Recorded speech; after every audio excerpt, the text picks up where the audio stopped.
નમસ્કાર મિત્રો, સ્વાગત છે તમારું આપ સૌની સયારી ચેનલ યાને ગુજરાતી યુટ્યુબ ચેનલમાં હું નિકુંજ પરમાર આપ સૌનું તહેદિલ સ્વાગત કરું છું।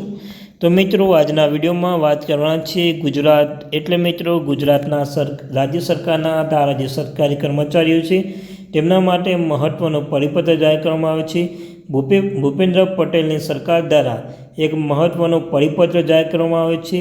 ગવર્મેન્ટ એમ્પ્લોય ન્યૂઝ પરિપત્ર ડિસેમ્બરના અંતમાં સરકાર દ્વારા એક મહત્ત્વનો જે પરિપત્ર જાહેર કરવામાં આવે છે તો તેના વિશે વિસ્તૃતમાં ચર્ચા કરીશું। ચર્ચા કરતા પહેલાં ચેનલમાં નવા છો તો ચેનલ સબસ્ક્રાઈબ કરી લેજો।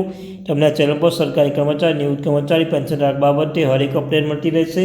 તો આપણી આ ચેનલ એટલે કે મિત્રો એની ગુજરાતી યુટ્યુબ ચેનલને સબસ્ક્રાઈબ કરવાનું ભૂલશો નહીં અને વિડીયોની પ્રવૃત્તિ લાઇક કરવાનું ભૂલશો નહીં। તો ચાલો જાણીએ આજની મહત્ત્વનું જે પરિપત્ર। તો મિત્રો, આ પરિપત્રમાં છે ગુજરાત રાજ્ય સેવામાં નિયમો અનુસાર 1971ના નિયમ 19માં સરકારી અધિકારી કર્મચારીઓ અંગે સ્થાવર જંગમ મિલકતનું પત્રક ભરવા માટે જોગવાઈ કરેલ છે।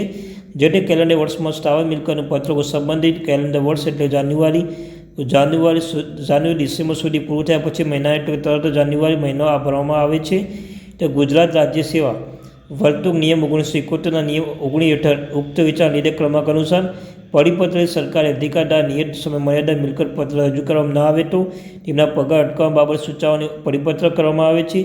રાજ્ય સરકારના તમામ વંકટેના કર્મચારીઓ માટે ચાલુ વર્ષે રાજ્ય સરકારના રાજ્યપત્ર અધિકારી જે વાર્ષિક ધોરણે મિલકત પત્રક ભરવાની જોગવાઈ વિચાર નિર્દેશ ક્રમાંક અનુસાર જાહેરનામું લાગુ કરવામાં આવે છે।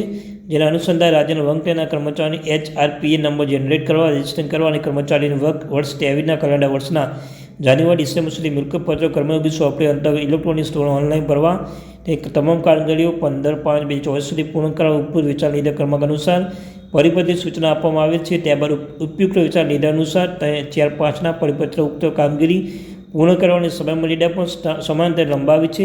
31/8/2024 સુધીની કર્મયોગી સોફ્ટવેર અંતર્ગત મિલકત પત્રકો ઇલેક્ટ્રોનિક્સ ધોરણે ઓનલાઈન ભરવાની કામગીરી પૂર્ણ કરવા જણાવવામાં આવે છે।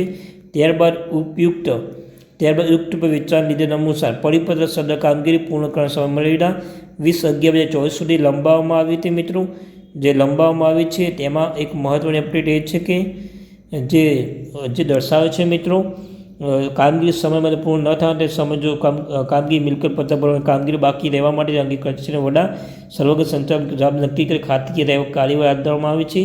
ઉપયુક્ત દર્શાવ સૂચના પોતાના નિયંત્રણ હેઠળ સર્વ કર્મચારીના અધિકાર ધ્યાન ઉપર લાવવા માટે ઉક્ત ચુસ્તપણે પાલન કરવા સર્વ વિભાગોને નિર્દેશ કરવામાં આવે છે। વધુમાં સંદર્ભમાં સામાન્ય વહીવટી વિભાગની વખતો વખત અન્ય સૂચના જોગવાઈ થવાતી રહેશે। તો મિત્રો, આ તે માહિતી. Thank you very much.